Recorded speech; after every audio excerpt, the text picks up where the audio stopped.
Alhamdulillah, qala Allah Ta'ala fi kitabihil aziz, a'udzu billahi minasyaitonir rajim. Qaulun ma'rufun wa maghfirah khairum min sadaqatin yatba'uha adha. Sadaqallahul azim. Terima kasih Tuan Imam, terima kasih kepada pengurusi dan Tuan Penasihat dan seluruh ahli-ahli jawatan kuasa masjid, pegawai-pegawai masjid, muslimin dan muslimat. Mudah-mudahan dirahmati, diberkati oleh Allah. Perkataan Syawal itu mengandungi beberapa banyak makna. Ada yang mengatakan perkataan Syawal itu diambil daripada perkataan Syalatul Ibil, iaitu unta yang menaikkan ekornya. Waktu unta menaikkan ekornya. Ada yang mengatakan bahawa Syawal itu berasal daripada perkataan Syala. Syala maksudnya ialah meninggi. Meninggi Syala. Sebab apa dipanggil Syala? Sebab baru berakhir Ramadan, umat Islam yang berpuasa Ramadan dengan begitu baik, maka pada bulan Syawal itu keimanan dia meninggi.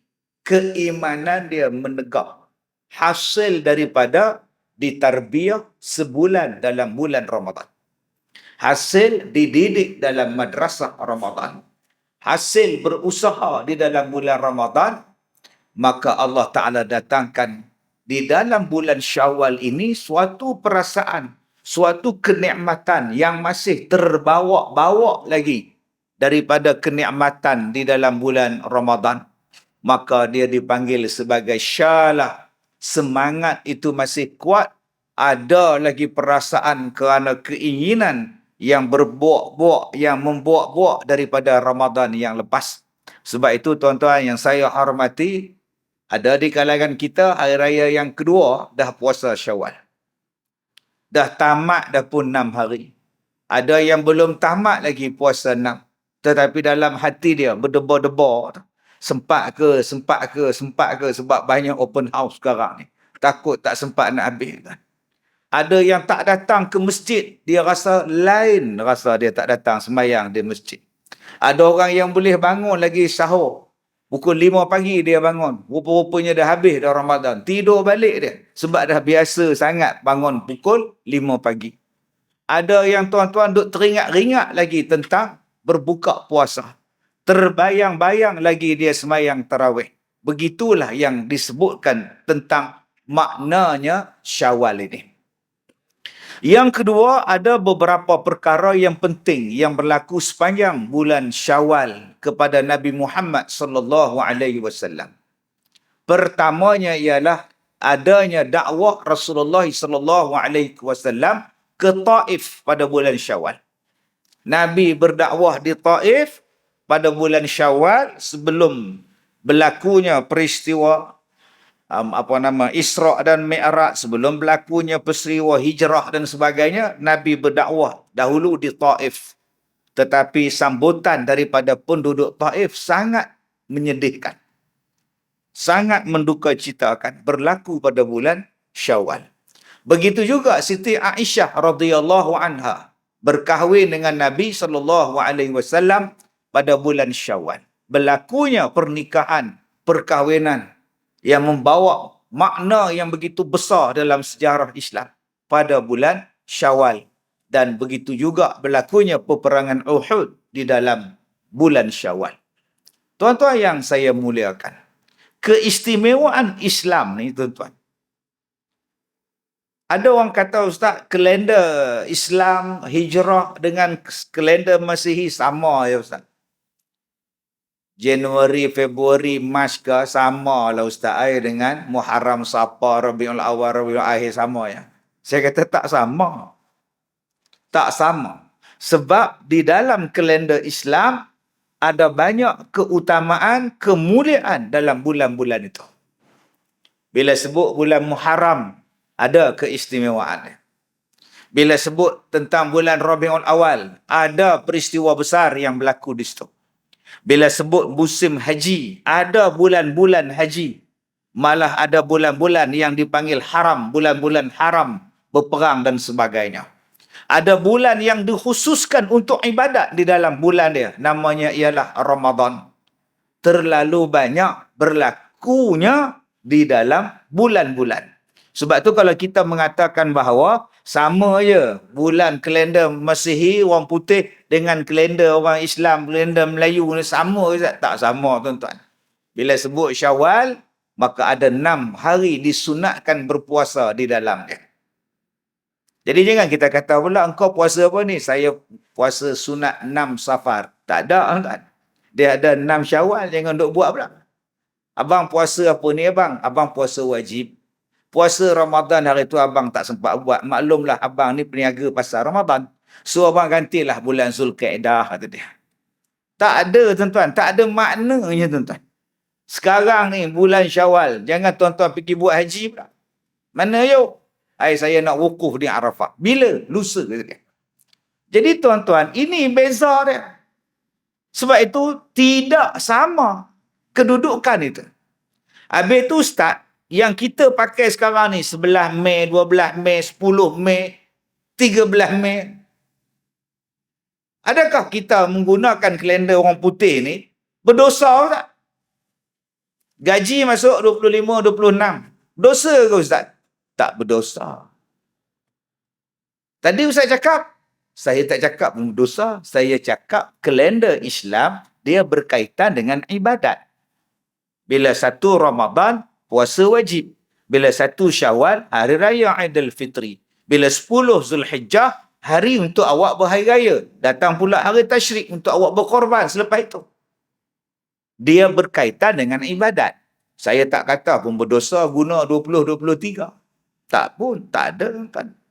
Habis itu soalan saya tadi, boleh tak pakai kalender yang 20-23 Januari, Februari, Mac, April ni? Boleh. Tak salah. Itu bukan kalender Kristian, Ustaz. Kalender ada berapa ribu kalender dalam dunia. Orang Cina ada kalender dia sendiri. Orang India ada kalender dia sendiri. Orang Yunani ada kalender dia sendiri. Orang Israel ada kalender dia sendiri. Berapa banyak bangsa dalam dunia ni tuan-tuan, kalender masing-masing ada. Dengan pelbagai nama. Ada yang dipanggil kalender lunar. Duk tengok kepada matahari. Ada yang gunakan kalender bulan. Ada yang menggunakan kalender kedua-duanya. Maka tidaklah salah menggunakan kalender 2023. Ada dalil tak Ustaz? Ni zaman sekarang ni dia tanya dalil. Tak ada dalil balik Dalil dia kau buka lah di dalam surah Al-Kahfi. Buka dalam surah Al-Kahfi tu kisah pemuda Al-Kahfi tidur di dalam gua. Fadarabna ala adhanihim fil kahfi sinina adada. Thumma ba'asnahum. Baca ayat tu sampai habis. Berapa lama mereka itu tidur? 300 tahun. Dan ditambah 9 tahun mengikut kiraan kamu. Allah kata mereka tidur dalam gua itu 300 tahun dan ditambah 9 tahun mengikut kalender kamu, kiraan kamu. Maknanya 300 tahun Masihi, 309 tahun Hijri. Sebab perbezaan setiap 100 tahun kalender Masihi bersamaan 103 tahun kalender Hijri. Kalau mereka tidur 300 tahun, tambah lagi 3 jadi 9. Maka mereka tidur 309 tahun mengikut kiraan kita. Jadi Allah gunakan 2 kiraan kalender untuk Ashabul Kahfi tidur 300 tahun kalender Masihi. 309 tahun kalender kamu. Kenapa tak sama Ustaz? Kerana kalender mereka 365 hari. Kalender kita setahun 354 hari. Perbezaannya setahun adalah 11 hari. Kalau 100 tahun, ada berapa ratus hari? 300 lebih hari bersamaan dengan 100 tahun bersamaan 103 tahun. Jadi kalau abang-abang di sini umur 50 tahun, sebenarnya abang-abang di sini umur dah 51 tahun. 51 tahun lebih. Kalau abang-abang di sini ada umur 100 tahun, dah 103 tahun mengikut kalender Islam. Jadi begitulah kaedahnya. Maka boleh tak pakai kalender orang putih ni Ustaz? Boleh. Boleh tak pakai kalender Hijri Ustaz? Lagi boleh. Sebab dia akan mengingatkan kita kepada ibadat. Kalender Hijrah itu mengingatkan kita tentang ibadat. Bila sebut Syawal, akan teringat kepada ibadat. Zulqa'dah, Zulhijjah, teringat pada ibadat. Sebut saja Zulhijjah, haji. Sebut saja Zulhijjah, korban. Tak ada siapa nak korban bulan Syawal. Datanglah rumah saya besok. Ada kenduri ke? Adalah sikit. Buat korban. Bulan Syawal, Mat. Saya korban awal. Tak mahu, Mat. Korban ada waktunya. Korban ada masanya. Puasa pun ada masanya. Ada orang tanya pada saya, dia kata, Ustaz, apa pendapat Ustaz dalam masjid tak boleh berpolitik? Ialah masjid tempat orang sembahyang. Tempat orang sembahyang. Kau pergi ceramah politik kan gaduh pula. Menjerit dalam masjid pun tak boleh. Nampak tak anak kunci saya? Kunci kereta. Nampak tak? Nampak tak? Tak boleh. Tak. Dia bukan boleh duduk merik. Anak kunci kereta saya hilang. Nampak tak? Tolong nampak. Oh, tak boleh. Kalau itu pun Nabi tak bagi. Tambah lain. Sebab tu kena hormat. Meniaga pun tak boleh. Saya ni ada jual air mineral lah. Siapa nak beli RM1. 3 botol RM1. Pun tak boleh. Masjid. Hormat kedudukan dia. Dalam Islam Ustaz kan politik itu tidak boleh dipisahkan. Ya. Sembahyang pun tak boleh dipisahkan dengan Islam. Haji pun tak boleh dipisahkan dengan Islam. Puasa pun tak boleh dipisahkan dengan Islam. Politik pun tak boleh dipisahkan dalam Islam. Tapi puasa kan ada waktunya. Bulan Ramadan wajib. Bulan sekarang tak wajib. Haji kan ada waktunya. Tunggu Zulhijjah kau pergilah wukuf. Kan ada waktunya. Korban tak boleh berpisah dengan Islam korban. Tapi kan ada waktunya, tempatnya, waktunya. Begitulah dengan politik. Itu jawapan saya. Politik tak boleh berpisah dengan Islam. Tapi ada tempatnya, ada waktunya, ada masanya. Kalau kita memahami kaedah itu, senang hidup kita, tuan-tuan. Masalah kita, ni kita nak orang faham kita. Tuan-tuan yang saya hormati. Bila kita sebut tentang Syawal, okay, banyak kenangan-kenangan, banyak keadaan-keadaan yang nampak kesan daripada apa yang kita buat. Contoh, setiap sesuatu ibadat, dia ada kesan. Setiap sesuatu maksiat pun ada kesan. Nabi kata, innal abda idza akhta'an khati'atan nukitat fi qalbihi nuktatun sauda. Kita ni duk cakap bahasa Arab lama dah, tapi tak perasan. Kita belajar geografi, garisan sartan, garisan jadi, garisan khatul istiwa. Duk belajar di sekolah. Khatul istiwa tu bahasa Arab. Khat al-istiwa. Khat, tulisan. Al-istiwa sama. Garisan yang sama. Khatul istiwa. Lama dah cakap Arab. Tak perasan. Noktah, titik. Bahasa Arab.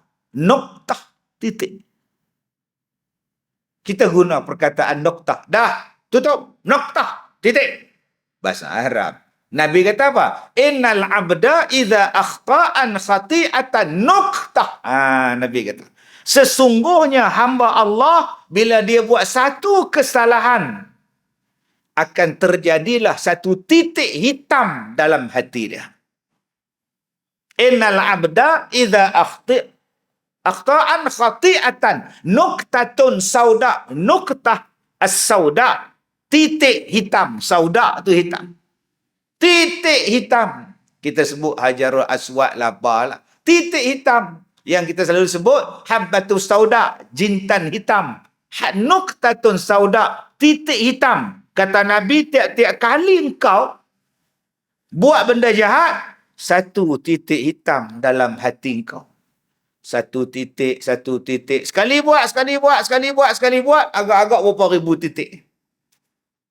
Kalau dekat kain putih, titik-titik hitam yang merosakkan kain putih, nama dia ialah taik lalat. Itu kalau kain putih. Telekung, akak-akak ni telekung. Duk semayang, duk meleleh elio. Basah telekung. Sampai jadi taik lalat. Nuktatun saudak. Setiap kali buat jahat, titik hitam. Sekali buat jahat, titik hitam. Kalau beribu kali, agak-agak hati kita macam mana? Allahu Akbar. Bagaimana nak bersihkan titik hitam tadi? Kita minum kelorok, Ustaz. Clear. Nah, elok. Pergi minum, lepas tu mati. Taubat. Sebab itu ada satu bulan, Allah Ta'ala nak hapuskan kita dosa-dosa. Nama dia Ramadan.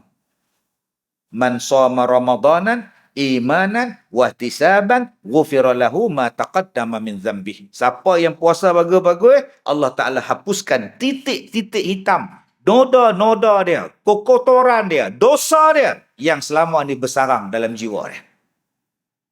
Sebulan yang Ramadan lepas tu kita puasa, Allah hapus dosa. Kita datang tarawih, Allah hapus dosa. Kita bagi orang makan sedekah, Allah hapus dosa. Kita banyak baca Quran, Allah hapuskan dosa. Akhirnya bersih. Titik-titik noda tadi. Bersih. Bila dah bersih, balik pada asal. Nama dia apa? Fitrah. Maka kita ada satu perayaan dalam bulan Syawal, namanya Aidul Fitri. Hari yang balik kepada bersih. Hari yang balik kepada fitrah. Hari yang balik kepada kemuliaan. Nama dia Aidul Fitri. Ada yang kata pula Aidul Fitri itu hari makan-makan. Orang seberang pesantren apa tau. Aidul Fitri itu kan makan-makan. Hari makan. Ya, itu pun juga betul. Bapak iftar. Tapi yang lebih tepatnya ialah hari balik kepada fitrah. Menginsafi. Allah dah hapuskan dosa engkau. Allah dah muliakan engkau. Allah dah gilap dah. Bersih dah engkau. Tolonglah jaga balik sepanjang bulan Syawal ni dan bulan-bulan yang mendatang. Tolonglah jaga. Jangan lagi buat titik-titik hitam. Bersihkanlah.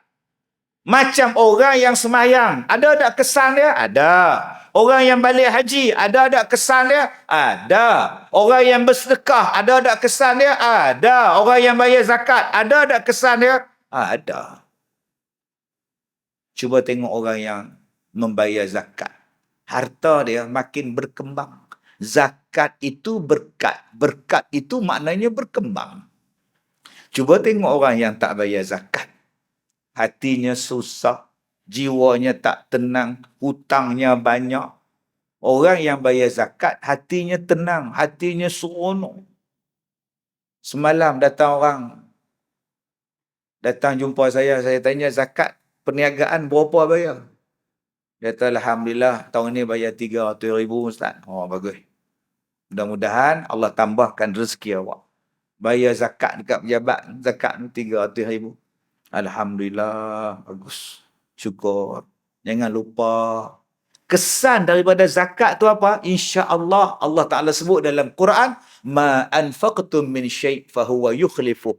Yang kamu belanjakan pada jalan Allah, Allah tambah yang lain. Allah ganti yang lain. So, bila tuan-tuan bersedekah, bila tuan-tuan bayar zakat, tunggu saja apa yang Allah nak ganti pada tuan-tuan. Bila Allah kata dia akan ganti, dia akan ganti. Mesti ada tanda dia. Kesan daripada bersedekah tu apa dia? Mengeratkan silaturahim. Kesan daripada bersedekah tu apa dia? Memanjangkan umur. Ustaz, kalau kesan daripada semayang, Allah kata, Inna solata tanha anil fahsya wal munkar. Sembahyang tu dapat mencegah daripada mungkar dan jahat. Jahat dan mungkar. Orang yang betul-betul sembahyang, tuan-tuan, dia akan jadi baik. Dia akan jadi baik. Pak saya apa? Pak saya sembahyang, jaga dia dan dia jaga sembahyang. Tuan-tuan nampak tak kipas angin? Bersih, berkilat, rajin Tok Siak. Allahu Akbar. Kemah. Ada tempat tuan-tuan kipas angin pusing. Terasanya tidak. Habuk penuh. Kalau buang habuk tu dekat 2 kaki, punya berat macam mana lah nak sejuk kipas. Bila tuan-tuan maintain elok-elok kipas ni, insya-Allah. Asal rosak sikit, tukar bilak dia. Patah sikit, pergi repair lain ke ni, insya-Allah. Saya baru ni masuk satu pondok jaga. Saja nak lepak dalam pondok jaga, nyimbang dengan jaga. Nasib baik tak putus jari saya. Rupanya ni, cover depan dia tak ada. Tinggal duduk pusing saja. Nasib baiklah. Tidak tali ceramah dah kurang. Tuan-tuan. Tuan-tuan ada tak kereta di luar? Baru ni saya tengok iklan Hari Raya Ulang Ramadan. Dia beli kereta H. Balik kampung bawa kereta H warna merah. Kereta baru beli berkilat. Dia basuh, dia tengok. Dia basuh, dia tengok. Kemudian dia tidur tepi tingkap, duduk tengok kereta dia. Tengok-tengok kucing melompat atas kereta dia. Dia bangun, hoi, dia hambat kucing. Lari kucing tu. Malam-malam buka lampu tengok kereta dia. Pasal apa? Pasal dia sayang pada kereta dia. Dia jaga kereta dia. Sat-sat dia lap, sat-sat dia polis, sat-sat dia basuh. Woi, balik kampung raya bawa kereta baru. Jaga sungguh. Cuba kita jaga semayang macam itu. Jaga semayang. Kita sebut dalam Quran kan? Salawatihim yuhafizun. Orang yang jaga semayang. Tuan-tuan, jaga semayang di sini bukan maknanya semata-mata semayang awal waktu. Bukan maknanya betul-betul jaga semayang ni tak mau miss. Aku kalau boleh nak duduk belakang imam. Asal lepas qomat je aku nak semayang terus. Pasal apa? Aku nak jaga semayang. Maksud jaga semayang tu juga apa? Jaga macam kereta merah tadi. Kereta H tadi tu. Jangan bagi rosak, jangan bagi cala, jangan bagi habuk, jangan bagi berdebu, jangan bagi kotor. Kereta. Kalau kita jaga kereta macam tu, insya-Allah, begitulah kita jaga semayang. Maksud dia apa? Jangan sampai pahala semayang tak dapat. Jangan sampai pahala semayang dapat pada orang lain. Jangan sampai semayang tak ada pahala. Jangan sampai semayang Allah tak tengok. Jangan sampai semayang Allah tak bagi markah di hari kiamat. Allah campakkan semayang kita balik pada muka kita. Kena jaga semayang tu. Macam mana Ustaz? Jaga lidah. Aku tak nak ngumpat kat dia. Selagi kalau aku ngumpat dia, pahala semayang aku dapat kat dia. Oh, aku tak nak. Bukankah dia akan jadi baik? Dia ada mak. Dia jaga mak dia. Apa pasal kau tak hantar mak kau ke sekolah Ustaz Kazim je? Kan Ustaz Kazim tu bela orang tua-tua. Kau hantar je. Kau bisnes lagi ni, balik tengok mak kan, kau pergi kerja kan, kau mak kau lagi. Aduh. Hantar je. Sana ramai orang tua-tua. Dia ramai kawan lagi, dia seronok. Tak. Aku tak nak jadi anak derhaka. Aku nak bela mak aku tak nak abaikan. Sebab orang yang derhaka pada mak, orang yang tak peduli pada mak bapak dia, Allah tak tengok pun semayang dia. Engkau datang pakai kasut? Ya. Apa pasal balik kaki ayam? Aku dah cari keliling masjid. Kasut aku tak ada. Ada orang pinjam ambil kot. Habis tu, engkau tak ambil kasut orang lain? Tak boleh. Aku baru semayang maghrib. Kalau aku curi kasut orang lain, aku dah jadi pencuri. Semayang orang yang pencuri tak ada pahala. Tergantung amalan dia. Baik aku keluar sekejap, pergi cari kedai runcit depan tu, ada jual selipar, aku beli dah. Habis tu kasut engkau tadi, halal. Aku sedekah pada orang tu. Kan selamat. Kalau dia sayang pada semayang dia, dia mesti jadi baik. Ini tidak. Habis-habis semayang, hilang kasut. Ni aku malas datang ni. Aduh, nampak. Kemudian dia tengok pula, yang mana yang elok? Bata. Bata. Biar kadin. Dia buat balik entah. Kemudian dia minta, ya Allah, terimalah semayang aku. Nak terima apa? Hang pencuri. Semayang pencuri tak diterima. Tak ada pahala yang dikira. Tergantung amalan dia. Orang yang mengumpat, orang yang memfitnah, orang yang berzina, orang yang minum arak. Kalau dia jaga semayang dia, dia pergi majlis, yang campur dengan orang bukan Islam, dia pergi hidang arak dekat dia. Oh, minta maaf. Kami orang Islam tak minum arak. Apa salahnya aku minum? Dia orang ni klien aku. Kalau aku tak minum, apa terasa pula hati dia orang minum dia. Kau tak jaga semayang kau. Kalau kau betul-betul jaga semayang, kau mesti jadi baik. Jom tuan-tuan, kita jaga semayang kita. Bukan hanya jaga semayang tomak nina apa semua. Jaga semayang supaya ada pahala di hari kiamat. Ada kesan dia. Sebab tu, kesan daripada orang semayang, dia mesti jadi baik. Ustaz, saya ni tiap-tiap malam datang Masjid Salahuddin ni. Taman Melati ni. Bagus. Tiap-tiap malam datang. Tiap-tiap malam, Ustaz. Sebab tiap-tiap malam kuliah maghrib. Wow. Berapa tahun dah Tuan Haji datang semayang maghrib, kuliah maghrib di masjid? 15 tahun. Sejak saya pencin sampai sekarang. Kalau begitu, Tuan Haji dah boleh ceramah dah. Ustaz yang mengajar tu pun belajar di masjid 7 tahun. Tuan Haji mengaji di masjid 15 tahun. Alim Tuan Haji lagi. Saya ingat buat Ustaz. Ingat perli saya. Ustaz. Ada betul. Kuliah maghrib tiap-tiap hari. Kuliah subuh tiap-tiap hari. Kuliah asar tiap-tiap petang. Kuliah duha, Sabtu, Ahad. Tak alim lagi. Alim lah tu. Ada tak kesan daripada orang yang menuntut ilmu? Ada tak tanda dia? Apakah buah daripada menuntut ilmu? Dua.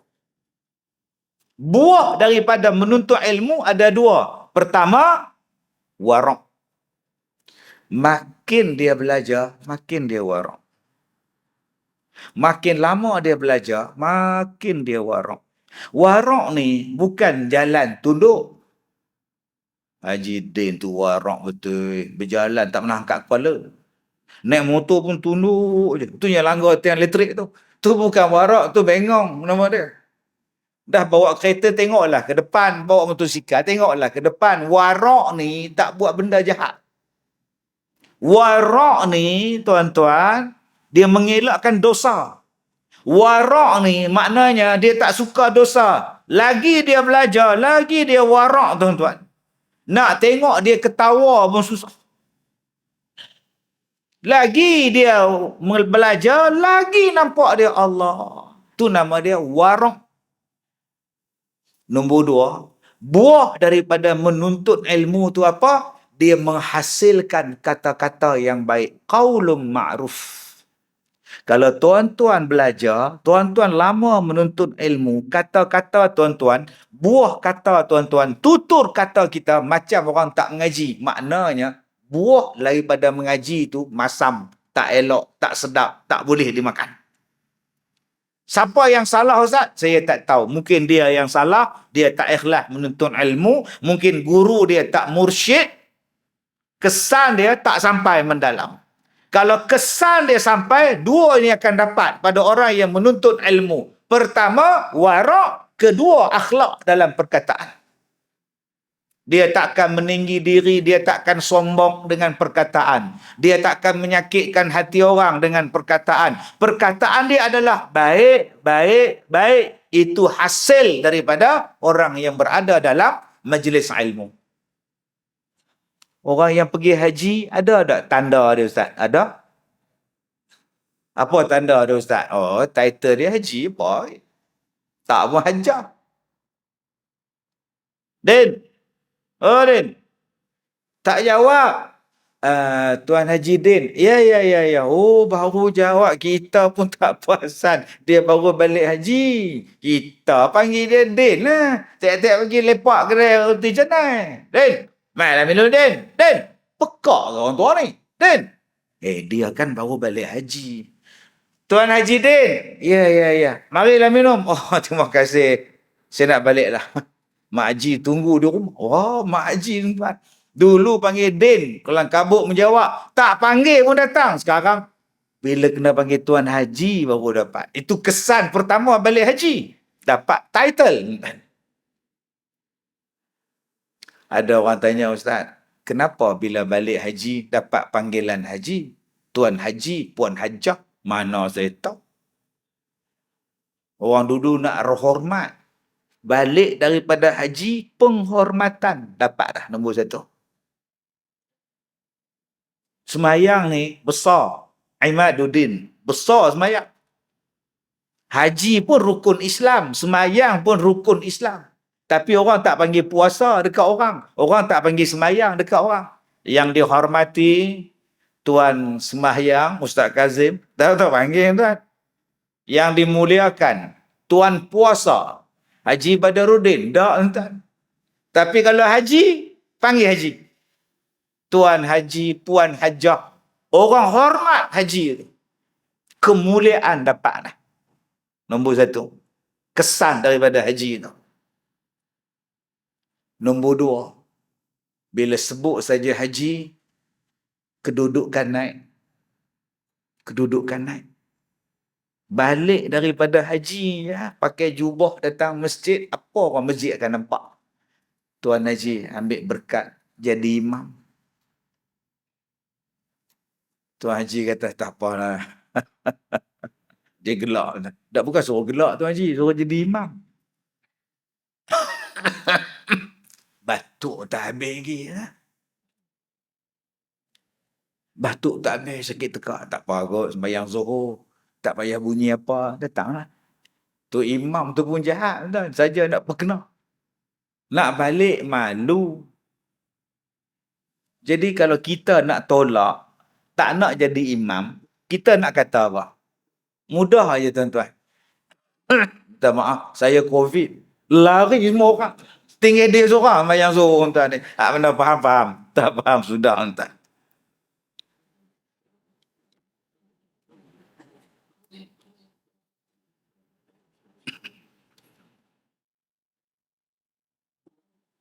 Jadi orang yang balik daripada haji ni pun ada dia. Kemuliaan dia dapat. Nama dia apa? Mabrur. Tanda-tanda haji yang mabrur, yang baik. Iman dia bertambah baik. Cuma masalah kita sekarang ni, kita lihat daripada segi kualiti. Orang kampung saya ni, saya orang Batu Kurau. Orang Taiping, orang Durian. Saya ingat lagi kalau orang tua-tua pakai kemplekat, pakai seluar panjang, kemudian kemplekat jadi samping. Samping pula labuk. Kepala pula ikat serban, pakai baju Melayu, naik bersikat. Orang panggil apa tu? Tok Lebai. Nama dia apa? Tok Lebai. Tok Lebai ni tuan-tuan, mandi mayat pun boleh, tanam mayat pun boleh, sembahyang mayat dia jadi imam, talqin dia boleh buat, tahlil dia boleh buat, doa selamat dia baca. Belah mulut budak baru lahir pun dia boleh buat, baca jadi imam boleh, baca khutbah boleh. Dia boleh buat semua. Tu nama dia apa? Tok Lebai. Selalunya orang balik pada haji, dia orang panggil Tok Lebai. Kenapa? Sebab persiapan mereka nak pergi haji, perjalanan mereka nak pergi haji, amalan waktu balik daripada haji, amalan ketika buat haji, betul-betul menjadikan mereka lebay. Mereka pergi naik kapal berbulan, tuan-tuan. Duduk dalam kapal. Apa mereka buat? Televisen tak ada dalam kapal. TikTok tak ada. Lato-lato pun tak ada. Apa mereka buat? Mereka belajar dengan Syekh Haji. Mereka belajar dengan Syekh Haji, duduk dalam kapal, belajar habis tuan.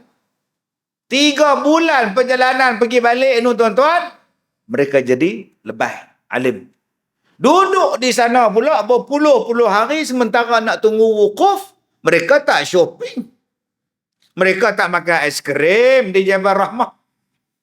Mereka tak cari chicken mandi apa semua. Tak lah tuan-tuan. Oi, masak sendiri. Nasi masak sendiri, periuk bawa, beras bawa. Orang dulu pergi haji. Dia bukan macam kita. Ni duduk hotel. Balik pada sembahyang subuh, berlari. Ke mana Hajar? Breakfast. Takut ramai orang, kata dia.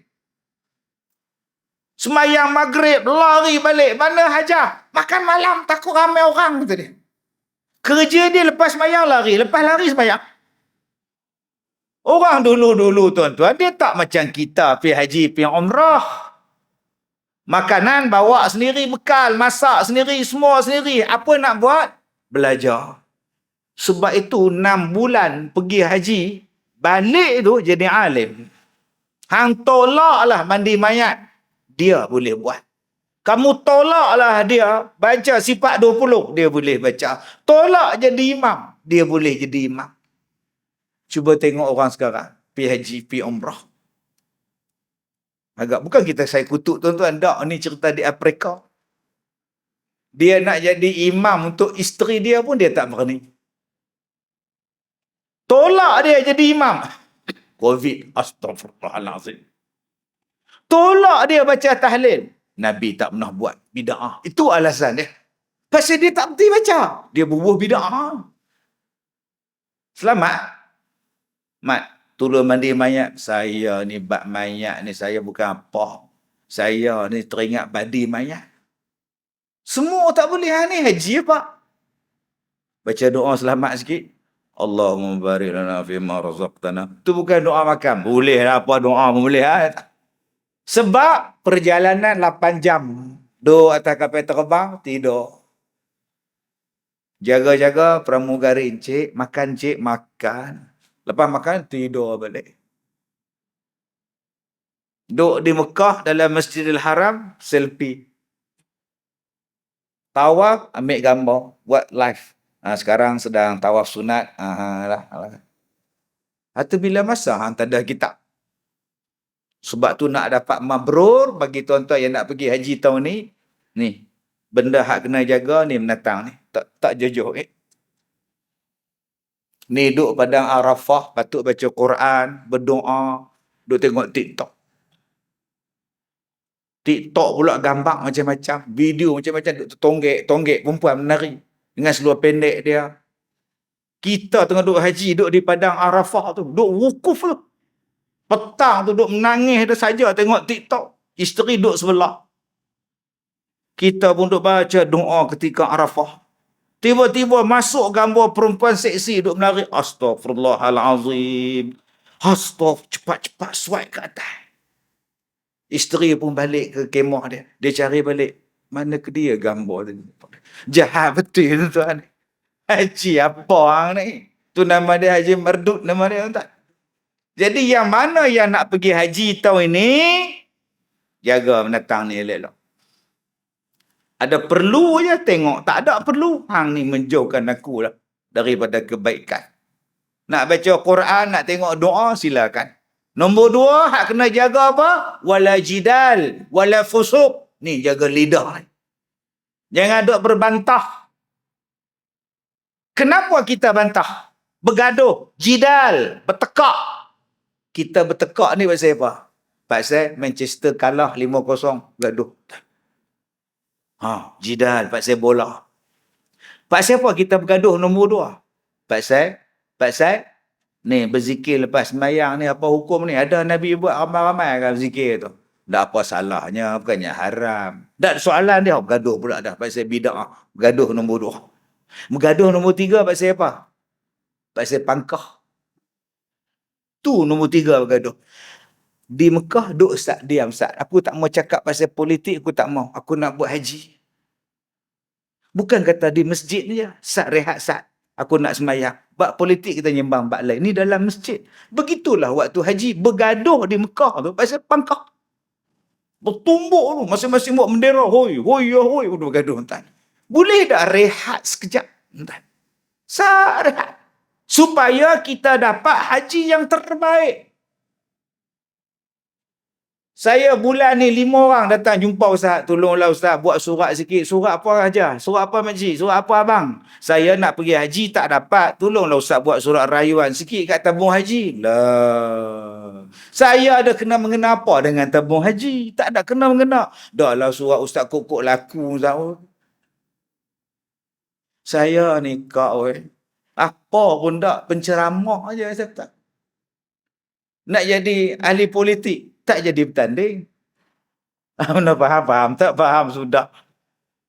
Nak ceramah toliah tak ada, mana laku. Ni ustaz datang ceramah ni ada toliah tak? Wilayah saya ada toliah. Hak negeri sebelah pun tak ada toliah. Tak laku tuan, walaupun saya dah ceramah 33 tahun, keluar TV siang malam. Tak boleh. Tak apa, tak boleh sudah. Saya patut 20 berapa bulan kah merasmikan mesyuarat agung PIBG. Depa telefon ustaz. Minta maaf ustaz tak dibenarkan merasmikan. Loh, pasal apa pula? Dia tak boleh merasmikan. Pendakwah tak dibenarkan meresmikan mesyuarat PIBG. Astaghfirullahalazim. Apa nak jadi Malaysia sekarang ni tuan-tuan ni? Tu sekolah saya. Saya best student di sekolah tu. Saya ketua pelajar di sekolah tu. Tiap-tiap tahun, tuan-tuan, saya bagi macam-macam. Man, no. Pendakwah tak dibenarkan. Astaghfirullahalazim. Tu saya cakap nak jadi pelakon. Mungkin pelakon boleh meresmikan mesyuarat PIBG, hari anugerah pelajar, hari kecemerlangan. Apa nak jadi ni tuan-tuan ni? Allah, pelik kan tak ni? Kau nak suruh saya buat surat sokongan rayuan, tak payahlah kau minta kat Tuhan je lah. Tak laku pun saya. Tentu ingat Datuk ni laku lah. Tak ada hang Datuk ke, hang tokoh Ma'al Hijrah ke. Saya baru ni saya di offer dapat tokoh dakwah apa nama pertubuhan apa Malaysia punya pun. Saya kata tak payahlah bagi. Tak ada nilai. Orang tak nampak pun. Bukan kita nak penghargaan manusia. Tak payah bagi, tak ada nilai apa. Saya bukan cari nilai manusia. Pertubuhan dakwah Malaysia. Nak bagi saya anugerah tokoh dakwah. Saya kata saya tak layak. Dia kata terlebih layak. Saya kata tak payah. Tak ada siapa nilai. Saya ni universiti bagi tokoh entrepreneur. Social entrepreneur. Universiti awam bagi tak. Pun tak ada nilai. Toliah tak? Tak ada. Tak boleh. Bla. Apa tuan ni? Tapi kita simple. Saya punya hidup simple. Orang jemput, datang. Orang tak bagi ceramah, tak payah datang. Simple hidup. Orang jemput, pergi. Tak jemput, tu sah. Orang tak bagi ceramah, tu sah ceramah. Orang bagi sagu hati, ambil. Tak bagi sagu hati, habis ceramah, balik. Bagi sagu hati tak cukup, tak apa, jemput lagi sekali, saya tak datang dah. Apa masalah, tuan? Cubalah hidup dengan simple, tuan. Senang je hidup kita. Cuma jangan lepaskan peluang. Orang yang nak pergi haji tu menangis-nangis tak dapat. Tiba-tiba kita dah dapat, kita tolak pula. Aduh, janganlah macam tu bang. Pergilah bang. Saya muda lagi ustaz. Pergi. Kita tak tahu peluang bila nak sampai. Peluang yang datang jangan lepaskan. Ambil. Pagi tadi pukul 9 pagi. Saya di Masjid Negeri Pulau Pinang. Main malam dengan tuan-tuan pula. Begitulah hidup saya ni. Ceramah pagi, Penang. Main malam dengan tuan-tuan. Pagi tadi saya ceramah bersama dengan tetamu kehormat TYT Pulau Pinang. Tuan yang terutama yang di-Pertua Negeri Pulau Pinang. Mufti Pulau Pinang, yang Arif, Ketua Hakim Syar'i Pulau Pinang. Semua ada.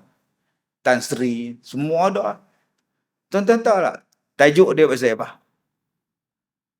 Hari bacaan tahlil dan yasin untuk arwah Tan Sri P. Ramlee. Tajuk yang dibagi kepada saya cerita tentang P. Ramlee. Oh, sudah. Mana saja tahu.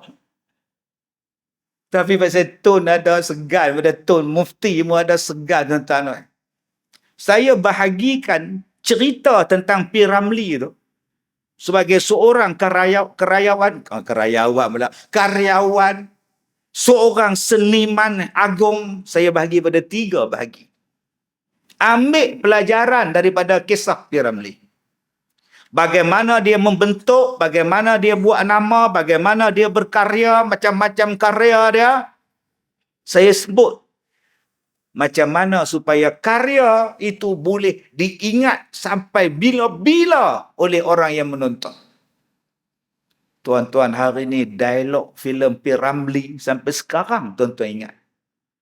Cuba filem tahun 80, tahun 90, tuan-tuan ingat dialog apa? Tak ingat. Dialog ni tuan-tuan ingat ni. Kalau urat ini bertemu dengan urat ini, tandanya Cikgu Murin nak kahwin dengan orang kaya. Nampak tuan-tuan ni? Mesti tuan-tuan ingat siapa berlakon tu.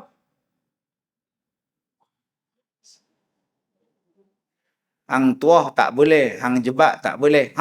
Saya ada satu watak untuk awak. Hang kebun. Tapi kena pegang cangkul. Cangkul pun cangkul lah, kata nampak tuan. Tuan-tuan boleh tengok ada kui orang tua tu berlakon jadi hang kebun. Nama dia Nyong Ismail, meninggal 1965. Dia orang Cina tuan. Dia bukan orang Melayu. Masuk Islam dia Nyong Ismail. Nama asal dia Cina lah.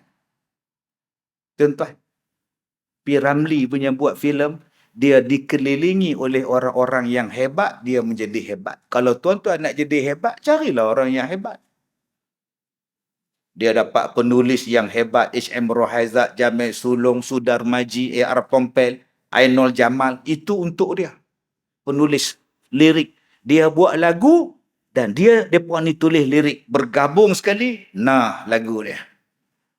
Tahun 1997, saya ceramah di Kelantan.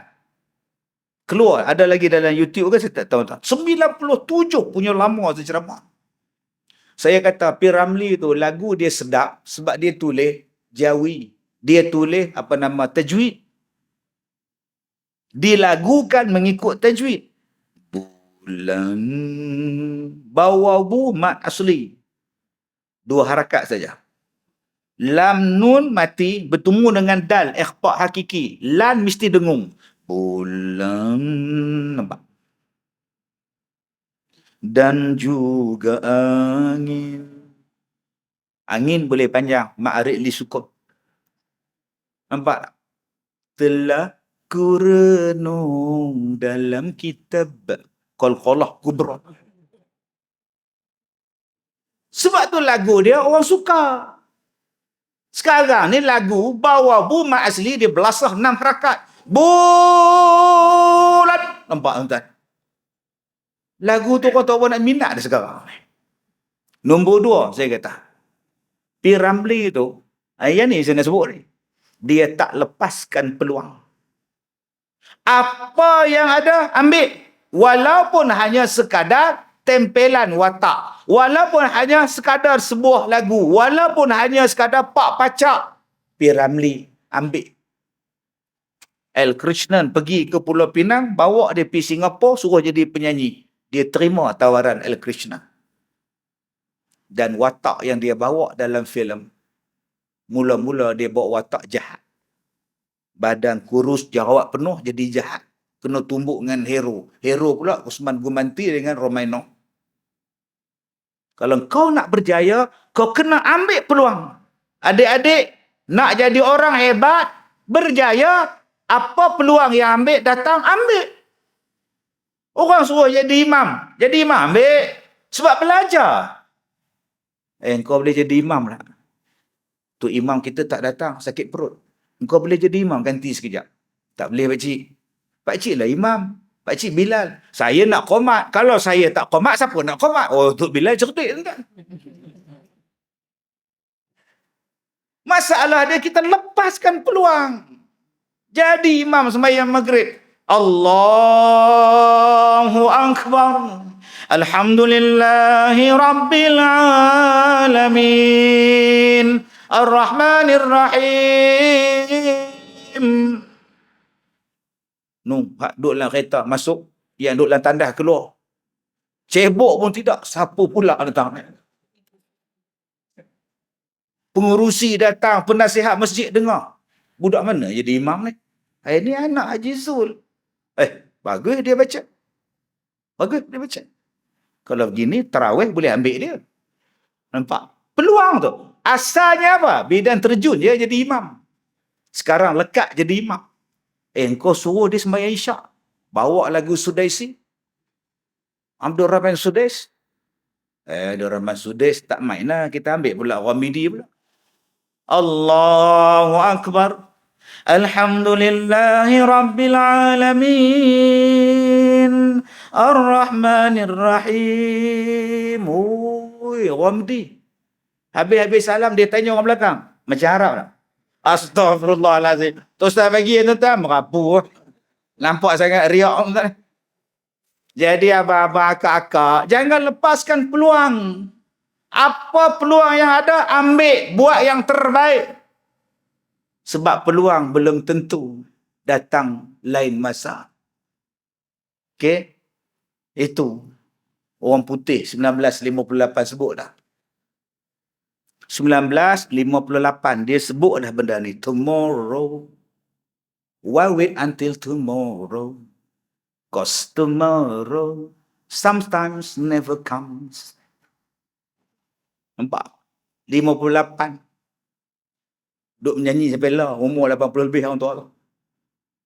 Jangan lepaskan peluang. Sebab tu mana peluang yang dah pergi.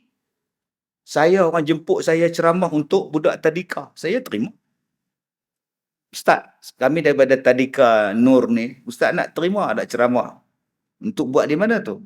Di tadika lah. Untuk siapa Untuk budak tadika lah. Boleh. Kenapanya kita nak tolak?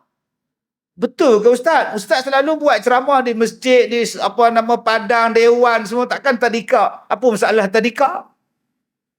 So what? Saya tanya dia. Okey, saya terima. Cabaran untuk saya. Ceramah pada tuan-tuan, tak cabar langsung. Semua baik. Ceramah untuk budak tadika, 15 minit je baik. 6 tahun. Masuk 16 minit, dia mula tengok kereta kita. Ni kalau aku bawa kereta ni, bagus ni. Astagfirullahaladzim. Mana faham? Tak faham sudah. Dia bawa adik dia pula, tuan-tuan. Selamat. 15 minit dia diam, masuk 16 minit dia melompat, dia gelisah. Macam mana cabaran untuk saya nak tackle budak-budak ni supaya boleh tunggu sejam setengah tanpa bangun, tanpa menangis, tanpa menjerit. Diam. Itu cabaran. Itu nama dia pendakwah. Jangan tolak. Ini tuan-tuan, yang ketiga, saya kata belajar daripada P. Ramlee. Bila dia pindah ke Kuala Lumpur, Singapura dia tak ada dah. Pelakon-pelakon yang hebat, peralatan yang hebat, dia tak bawa mari ke Kuala Lumpur. Dia gunakan apa sahaja yang ada di Kuala Lumpur. Ada A.K. Jalani, ada Idris Hashim, ada Hak Pekak. Assalamualaikum Pak. Ada. Dia mari kapak tak ni. Ada Ibrahim Din. Buatlah yang mana ada. Walaupun sekadar sederhana. Filem-filem dia sampai sekarang orang tengok walaupun di Studio Merdeka. Jadi tuan-tuan, saya bawa ke situ. Jangan kita sia-siakan orang yang biasa-biasa di kalangan kita. Jangan kita tak nampak orang yang biasa-biasa. Ya, ini apa ada, ni tak penting. Jangan macam itu, tuan-tuan. Walaupun di mata kita, dia orang biasa. Tapi di sisi Allah. Di sisi Allah. Kadang-kadang kita tengok Tok Siak tu. Tok Siak ni apa ada. Kita duk makan je. Tok Siak lalu. Tak panggil pun. Haji Din, mainlah makan. Tak panggil pun. Alah, dia siap. Pandai-pandailah dia makan kat dapur. Jangan macam itu, tuan-tuan. Jangan. Ra'i dia. Panggil dia. Siapa pun. Dia orang berada ke? Dia orang tak berada ke? Dia orang biasa ke? Dia orang tak biasa ke? Buat yang terbaik pada siapa saja. Tuan-tuan, tadi saya sebut buah daripada haji, ada hasil dia, ada buah dia. Buah daripada puasa. Hasil daripada puasa Ramadan tu apa? Ya ayyuhallazina amanu kutiba alaikumussyam kama kutiba alal ladzina min qablikum la'allakum tattaqun. Buah daripada puasa melahirkan takwa. La'allakum tattaqun. Agak-agak kita dah masuk dah Syawal ni, tuan-tuan. buah yang kita tanam pokok dia sepanjang Ramadan yang lepas, buah tu bagus ke tak bagus? Kesan daripada puasa tu. Jadi macam mana nak tengok buah takwa tu Ustaz? Masa dah tamat. Tuan-tuan jemput saya lain kali. Saya dah ceramah 33 tahun. Ini kali ke berapa saya datang? Kali pertama. Kali pertama datang. 33 tahun baru kena jemput. Lamanya. Saya ceramah di Sarawak tiap-tiap bulan. Sarawak lagi dekat pada Taman Melati tau. Mana faham? Tak faham sudah. Taman Melati ni 33 tahun baru sampai. Jadi kalau tuan-tuan nak tengok buah takwa daripada Ramadan, lagi 33 tahun kita sambung. Terima kasih pada Tuan Penasihat Masjid, terima kasih pada Tuan Nazim Masjid, terima kasih kepada semua yang hadir. Saya minta maaf jika terkasar bahasa. Wabillahi taufiq wal hidayah. Assalamualaikum warahmatullahi wabarakatuh.